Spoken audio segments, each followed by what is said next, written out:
Brooklyn Independent Television.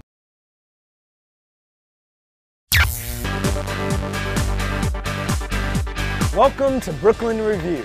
I'm Brian Vines, and it's Earth Day, an occasion to celebrate and raise appreciation and awareness of the natural environment. Now, Earth Day is celebrated in more than 175 countries around the world, as well as right here in Brooklyn. And we've got lots of work to do, but also plenty of occasion to celebrate.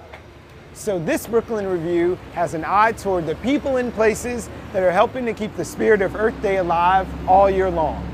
First up, Tati Amara is in Williamsburg with a local shop owner who's adapted a trend from overseas that's aimed to bring us back to our roots, one seed bomb at a time. In a quaint flower shop in Williamsburg, a movement is blooming. Our design directive here was to make it look like a Mexican dress. The inspiration came from the UK, and it's called Guerrilla Gardening. They have a whole website that was devoted to guerrilla gardening and clubs where people go out and they'll attack a median strip and then just like plant a whole flower garden there and then run away. And so I was like, that's the coolest thing I've ever seen. So she introduced the concept to Brooklyn with seed bombs.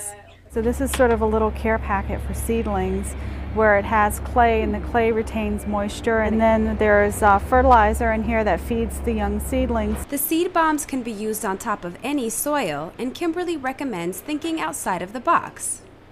Tree pits are public property that anybody can garden in. So if you see a vacant tree pit, take it over.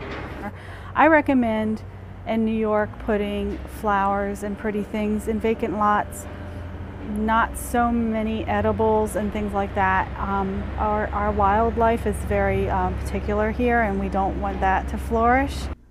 Kimberly also suggests checking out 596acres.org to find out information on vacant space. I actually have a map of Brooklyn that has all of the public-owned land that's just vacant. That's empty lots and empty fences. So, there are ways to contact, call 311 and see if you can find out the department that's responsible for it and get a petition to garden there.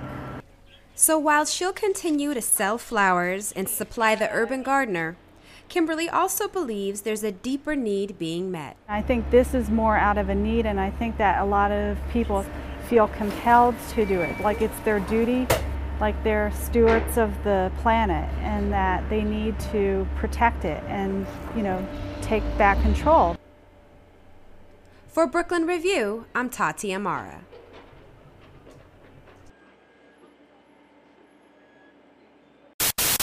Watch this and other Brooklyn Independent Television episodes online at brickartsmedia.org/BIT.